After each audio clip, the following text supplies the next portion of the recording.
ஒரே நிமிஷமா. நான் வெளில சாப்பிட்டுக்கிறேம்மா. என்ன பார்த்தா உனக்கு எப்படி தெரியுது? பின்ன எதுக்கு என்ன கல்யாணம் பண்ணிக்கிட்ட? என்னம்மா என்ன ஆச்சு? வீட்டுல சாப்பிடவே மாட்டியா?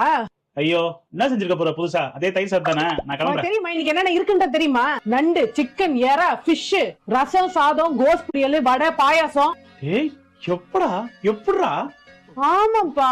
சீக்கிரம் ஆமாம்மா, நான் உனக்கு ஒரு 10 நிமிஷத்துல கூப்பிடுறேம்மா. A few minutes later. லைஃப்ல இவ்வளவு டேஸ்டா நான் சாப்பிட்டதே இல்லடா. சரி ஃபர்ஸ்ட் தட்டை கழுவு. கழுவுறேன். ஏய் எத்தனை தடவை சொல்லிருக்க அப்படியே தட்டை கழுவாத. அதுல இருக்கிறத கவர்ல போட்டு அதுக்கு அப்புறம் தட்டை கழுவு. ஓகே. ஏய் அதெல்லாம் விடு.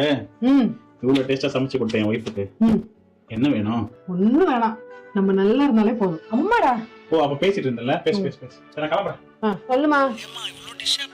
அட அதெல்லாம் ஒண்ணும் இல்லம்மா, இப்பதான் ஃப்ரிட்ஜ் ஒரு வாரம் கழிச்சு கிளீன் பண்ணேன், அதான்.